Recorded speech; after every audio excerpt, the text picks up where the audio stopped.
You've invested $10 billion in vaccinations over the last 2 decades, and you figured out the return on investment for that, and it kind of stunned me. Can you walk us through the math? It's been $100 billion overall that the world's put in.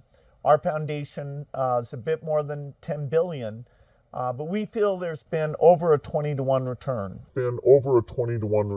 So if you just look at the economic benefits, that's a pretty strong number compared to anything else. If you had put that money into an S&P 500 and reinvested the dividends, you'd come up with something like $17 billion, but you think it's $200 billion.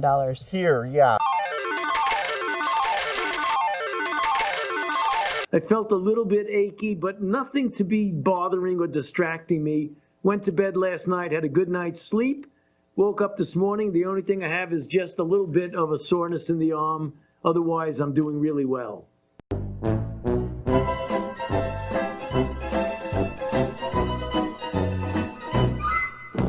Ladies and gentlemen, welcome back to Rebellious Votes. This is Hernandez. Hopefully everyone has a happy new year. Check this out. Here in Washington, it snowed a little bit. And that's quite normal, people.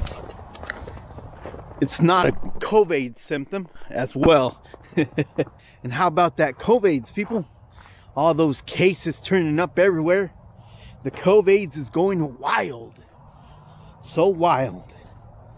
And you have all these people that they just get a normal symptom, such as the snow that happens pretty much every year at some point in time. And oh no, we need a rapid test. We need the PCR to save us. Even though right after the PCR, what really happens? Do they give you anything? Do they send you right back home and into lockdown, into home arrest? I saw this very great video by the Conscious Resistance, I believe. It's PCR deception. I encourage everybody to watch that.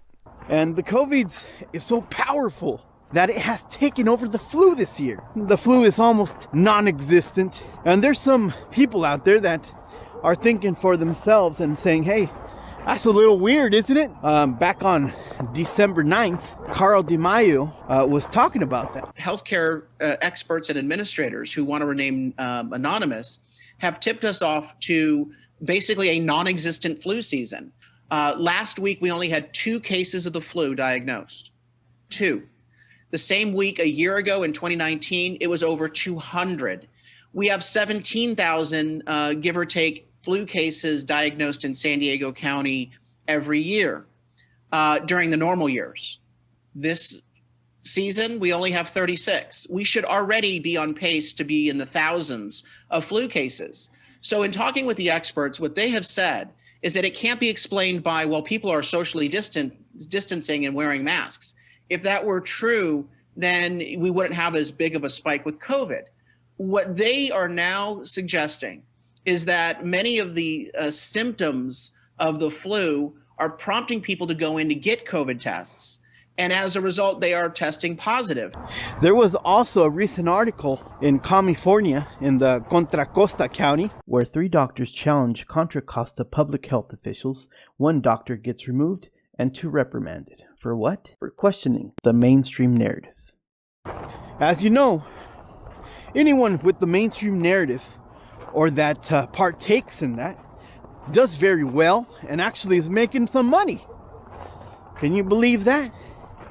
And so much so that they even celebrate people by giving them their own day on Christmas Eve. They gave Fraudzy his personal day over there in Washington, D.C. Oh, Fraudzy. People say, we love you, Fraudzy. We love you. But you know what?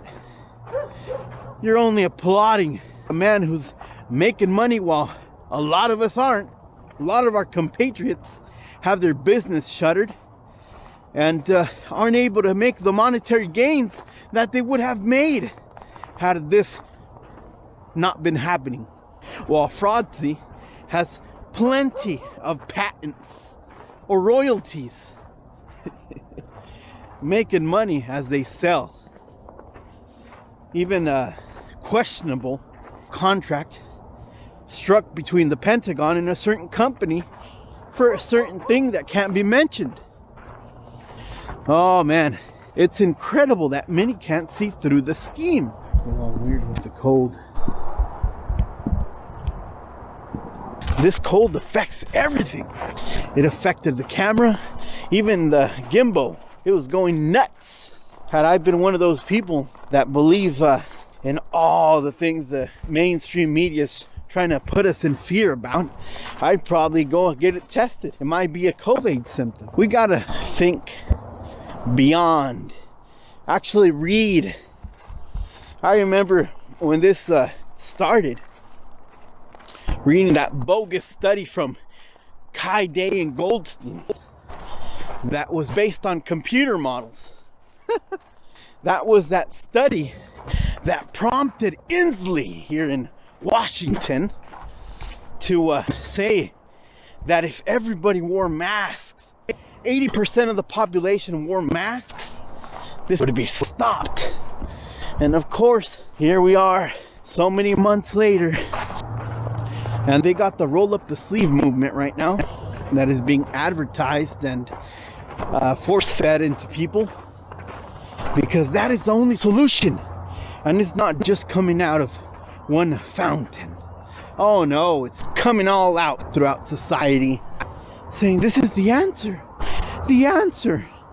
But it'll only work for 2 months, and with all restrictions imposed. So just 5 days ago, Dr. Gates again enters the picture. Oh, what a surprise. He doesn't understand. He wonders why numbers of the COVIDs deaths are not high in Africa. Oh my goodness. I don't understand. Dr. Gates, you don't understand many things.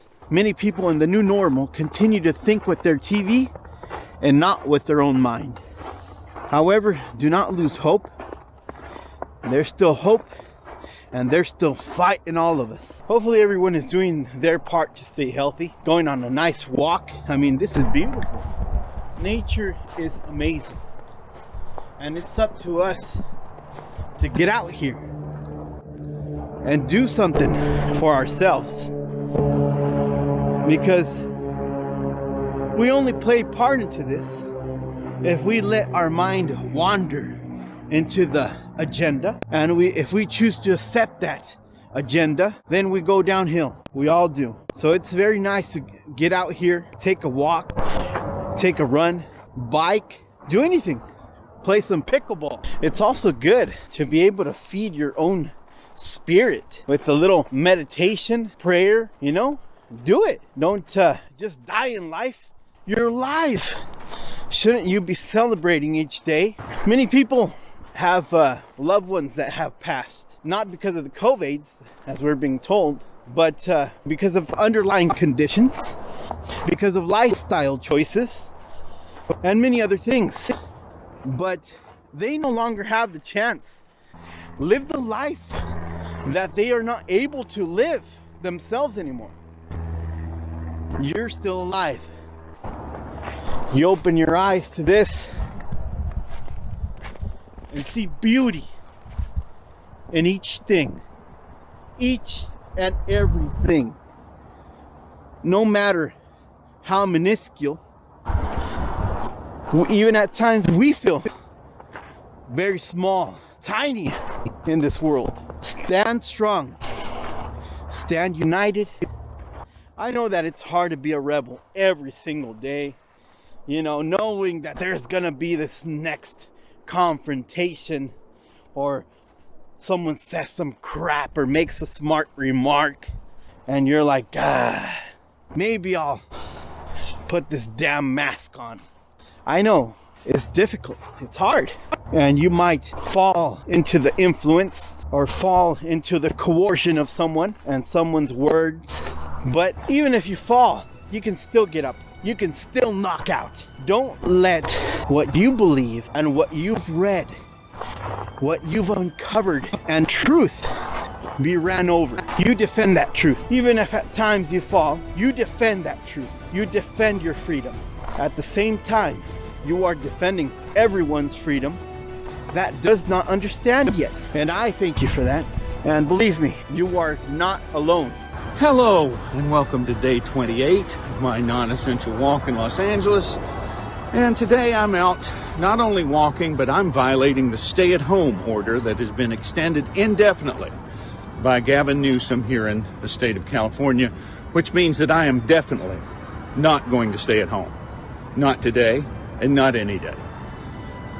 Today I'm walking past a church that I used to attend periodically here in Burbank, called Media City Church, and of course it's closed.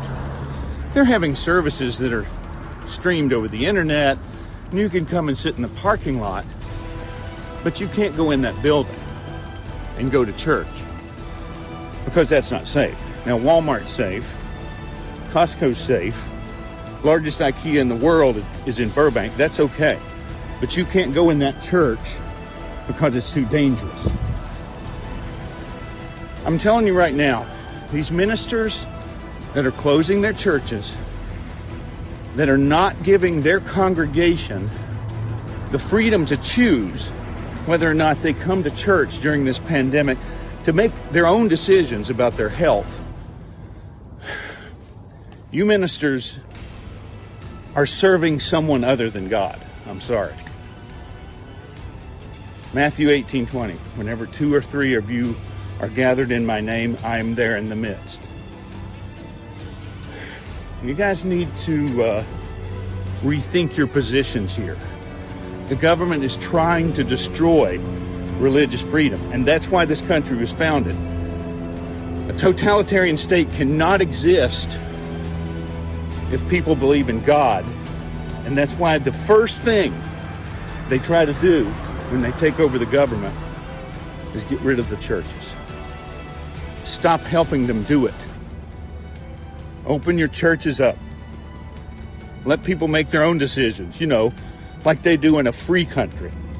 And as always, study, read, and draw your own conclusion. Happy holidays and Happy New Year. Thank you. Just something I wanted to comment. Check out the Dollar Vigilante, which is no longer on YouTube. He's everywhere else though. Odysee, LBRY, BitChute, the Ice Age Farmer. Very interesting videos. And you will only find that type of information that is normally kicked off YouTube on the alternate platforms. Thank you.